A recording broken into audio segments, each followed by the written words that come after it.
Hi everybody. In this video, I'm going to go over Daphnis and Chloe, the ending part, with some of the noodly stuff, 16th note stuff towards the end. I've already done a video practice guide on the two main solos in Daphnis for Piccolo, which starts at the beginning of the suite.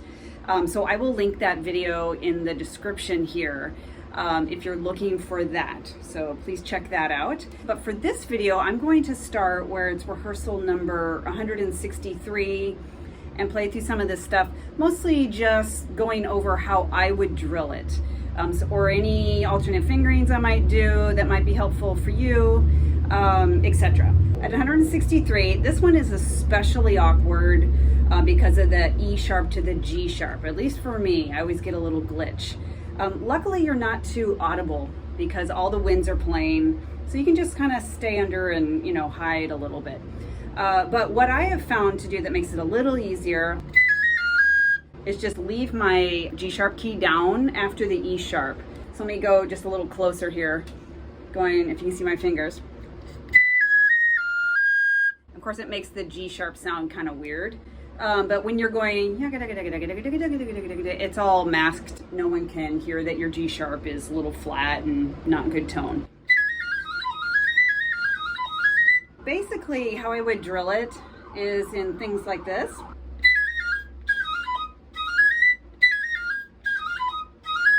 Like that. And I hardly ever use the 1-in-1 for the A sharps or B flats, but here you have to. Thumb you can't do because you have the B naturals in there, and the lever you can't do because you have to get to E sharp. So you're stuck with the 1-in-1. Another thing to remember as you're going through here is you can start strong at the beginning of 163 because you're just a little color with all the winds. But then you can just sort of like fade out, do a real big diminuendo, just sort of fade out. You don't have to worry about being audible through all this stuff. At 168, it's just the same noodly stuff, and I would practice it in the different rhythmic patterns or groupings. So I would do 4, 4, and 4, and then variations on that. So doing something like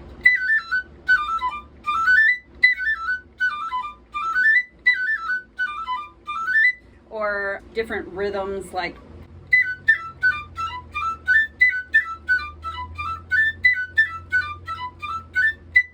that, yep, and then change it up. So just get creative and do different rhythmic patterns. The only other thing, which is probably obvious that you already know, is to take a good breath right at 168. Don't try to, there's that crescendo right before 168, but the rest of the orchestra can deal with that. You take your breath, you can even cut the E off a little bit. No one's going to hear your middle register E. So at one before 168,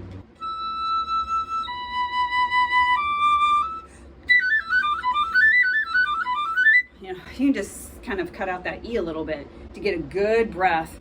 And it says double forte or a fortissimo, right at 168. You'll never make it if you play as loud as possible on the piccolo. Okay, so, and then on the next page, or at least in my edition, the next page, at measure 183, by the way, I covered this, or starting 182.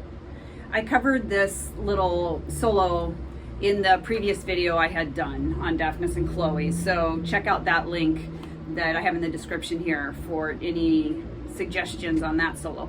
So I'm going to go down to, here's a place at 186. This little bit can be tricky if you blow out your embouchure as you ascend into the top register, especially going up to the high A sharp. So you just need to be aware as you're going up the chromatics that you keep your resistance just holding the airstream in control, and that the airstream doesn't get so wide that the top lip cannot hold it anymore and it just blows out. That's very common to do. And so a passage like this, just try to keep your resistance of the air under control, something that your embouchure can handle. So that's what I'm thinking about as I'm going up. Let me just play this here and see if there's anything else. Yeah, the treble area is 1 before 187. You're going along. Make sure that last G, it's F double sharp, G sharp, A double sharp, A sharp. that your airstream, you know, like I said, that you have a hold of it. You're not blowing so much that you just blow out. It's like your embouchure is the mouthpiece. You don't want your whole mouthpiece or your embouchure to just give way under the pressure of the air or the wall of air you're pushing through. But it's so easy to overblow, and that's when everything gets spitty. Or notes just don't come out at all because you're just blowing too much air. And it usually happens like in a passage like this, where you see the crescendo and it's very exciting in the orchestra, and you know you're kind of riding on the top of the wave. But the volume, the dynamic, the loud dynamic will happen naturally on the piccolo, being up in the high register. You don't need to try and be fortissimo.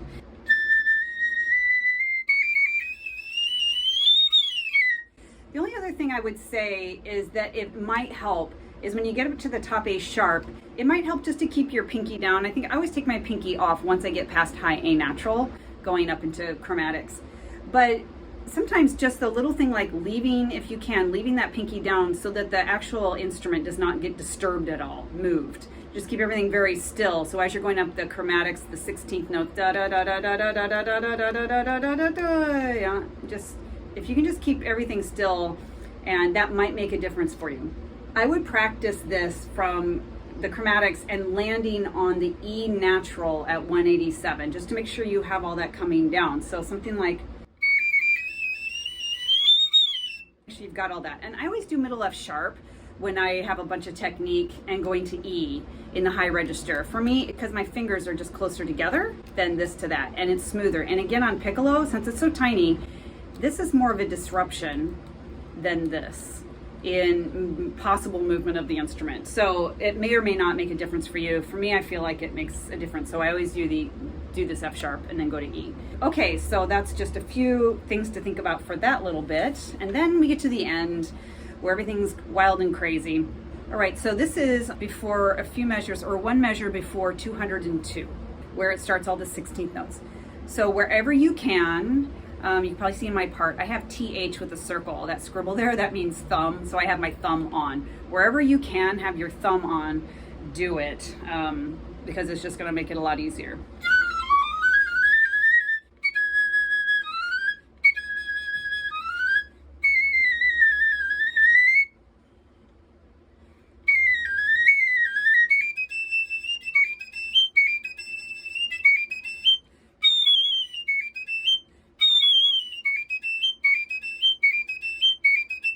And I drilled this in the last few days I did. I think I practiced this for 5-6 days or so. And this shown here on my part is a post-it note where I have marked metronome markings. So, but this one I started at 100, and I would just put my metronome on at 100. Whatever 100 is, I'm just gonna estimate here because my metronome is on my phone, which is recording.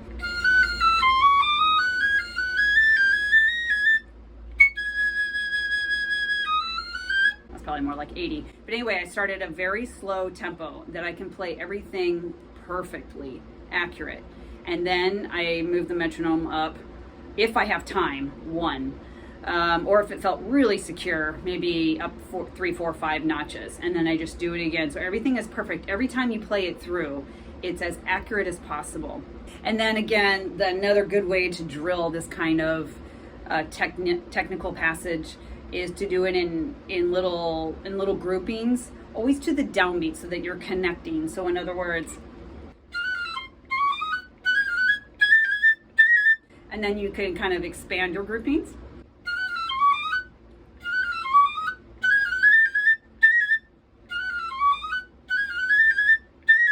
And then you can, just get creative and start with one little grouping and then expand it. That's a great way to, basically what you're doing is you're training the muscles in your fingers, muscle memory in your fingers. So the amount of times you can do it accurate is best for the muscle memory of your fingers.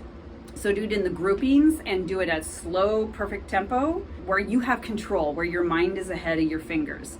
And then you move up from there. The other thing at the second line down, when you get to the next A sharp, so now I have my thumb back on the long side, as it's called, for B natural, because you have the B natural coming up. And then when you have in the second grouping here, B natural, A sharp, that I would use the lever. So here, I use it here, B, A sharp, And then I leave it down. That's what that bracket must, yeah, my penciled bracket. So I just leave that lever key down, and then A, G sharp, A, G sharp, F double sharp, G sharp, A sharp. My lever's still down, so it's ready to go, and then A sharp. So it just stays down there for that whole area where it's bracketed there. The hardest part on this little section is the after 203, this third measure, where you're starting on a high B flat, and you really need to do that diminuendo. What I think about to make sure those notes come out, primarily the G sharp, because I don't do the alternate because there's not enough time. To make sure that G sharp comes out, I focus on the first three notes of the 16th. B flat, A, G sharp, and I make sure my air is, that I'm kind of pressing down on it without being tight, but that I'm pressing down for resistance on my air stream so that G sharp comes out. When I get to the G sharp, I feel like I have to B flat, A, G sharp, just make sure my corners of my bottom lip go forward a little bit. I mean, it's like moving barely at all, but go forward just a little bit to support that airstream to make sure that G sharp doesn't drop down. Really the key to that passage, I think, is making sure your embouchure stays still before you start playing. That half measure before you come in on the high B flat, right here, I mean, you can breathe, but don't disrupt everything, because then your chances of coming back to B flat are much less. In fact, I would practice just that, arriving on the B flat. And when you're on the B flat, I see I have an X there on my part, and that means keep my pinky down. For me, I have my own markings, everyone does. But that means keep my pinky down, which, like I said before, I usually have it up for B flat. But I find that going B flat, A, G sharp with less disturbance on the actual instrument is helpful. So I just keep it down, plus it's been down on the G before. So I just want to keep everything the same as much as possible. So just practice going ya da da da da rest ba, and see if that B flat comes out. And then you can expand on that and just go to the A, starting in the same place. And when I get to the B flat, I feel like I'm not pulling back my embouchure or whatever, but I feel like my air angle, ya da da da da, B flat. My air angle is right here. I'm going ya da da da da, rest, B flat.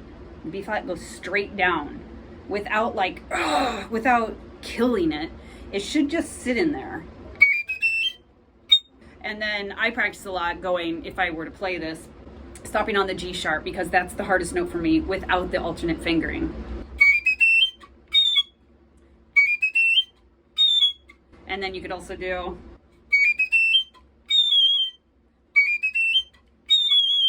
and then on the last page at 2:15, same sort of thing. I put my metronome on the slowest amount and just go through it very slowly. So for this,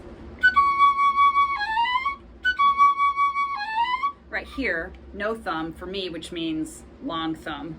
So everyone has their own markings. And then at the next rest, on the beginning of the second line, I put my thumb on the B flat key here so that I can get through the A sharps. There's no B naturals in this next little blurb. And then I keep my thumb on for the next measure all the way till 100 or 216. Then you have to take it off, of course, for the B natural. But a lot of time practicing it like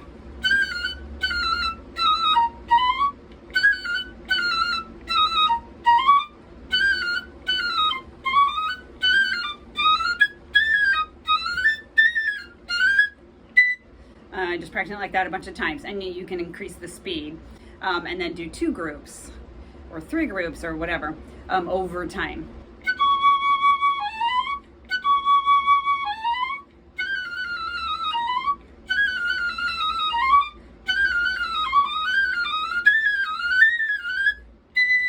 Four, 5, 1, 2, 3, 4, 5.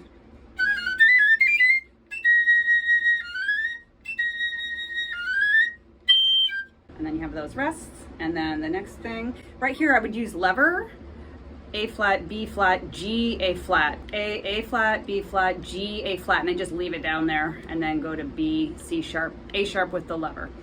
Okay, so in that little spot,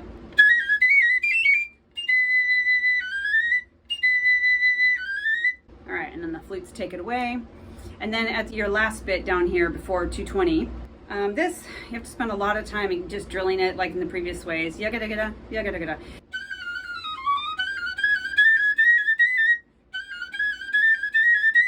At before 220, this is another place where I leave my lever down through a few notes. So at the measure before 220, G sharp A, G natural, or F double sharp, G sharp, A, B flat, leave that lever, and then just leave it down. G sharp, A sharp, and then up for B natural. And I would practice it like,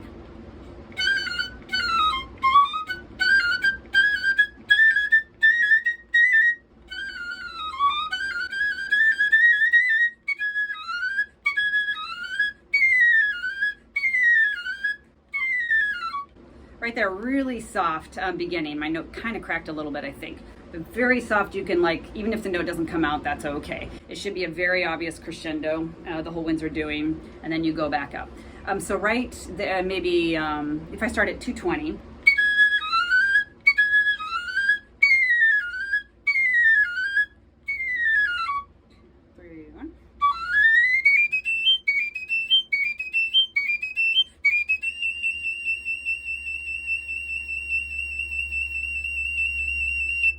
and just 16th notes there, not a trill.